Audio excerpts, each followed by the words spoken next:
मजबूत इरादे और नेक दिल के साथ किए गए कोशिश के परिणाम हमेशा ही अच्छे आते हैं। इसलिए जीवन के परेशानियों से घबराओ मत, बल्कि उन परेशानियों को हल करने की कोशिश करते हुए जीवन सफ़र में आगे बढ़ते रहो। एक राजा ने अपने सैनिकों को सड़क के बीच में एक बड़ी चट्टान रखने के लिए कहा। चट्टान को बीच सड़क में रखवा कर राजा ने अपने सैनिकों से छुपकर उस चट्टान पर नज़र रखने के लिए कहा कि देखना उस चट्टान को रास्ते से कौन हटाता है।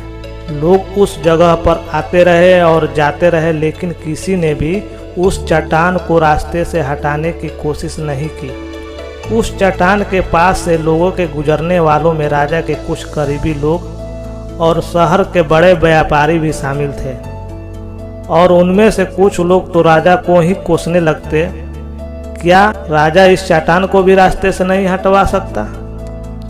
लेकिन किसी ने भी उस चट्टान को रास्ते से हटाने का प्रयास नहीं किया। ऐसा काफ़ी दिनों तक चलता रहा। एक दिन एक किसान अपनी सब्जियों के साथ उधर से गुजर रहा था। उसने चट्टान को रास्ते में पड़े देखा और सोचा कि सबको इस चट्टान की वजह से कितनी तकलीफ हो रही है।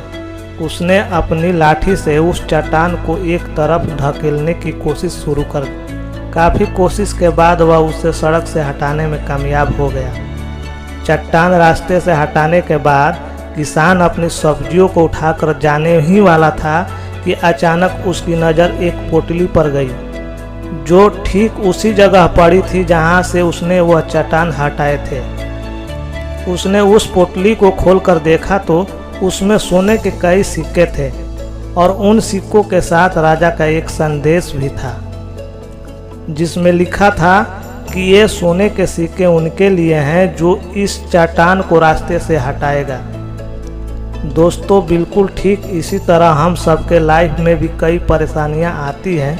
कुछ लोग उन परेशानियों से बचकर निकल जाते हैं और कुछ रास्ता बदल देते हैं, और चंद लोग ठान लेते हैं उन परेशानियों का हल निकाल लेने की, और ऐसे ही लोग मुश्किलों में संभावनाएं और असंभावनाओं में छिपे अवसर खोज लेते हैं। मजबूत इरादे और नेक दिल के साथ किए गए कोशिश के परिणाम हमेशा ही अच्छे आते हैं। इसलिए जीवन के परेशानियों से घबराओ मत, बल्कि उन परेशानियों को हल करने की कोशिश करते हुए जीवन सफ़र में आगे बढ़ते रहो। वीडियो अच्छा लगे तो चैनल को सब्सक्राइब करें। जय हिंद, जय भारत।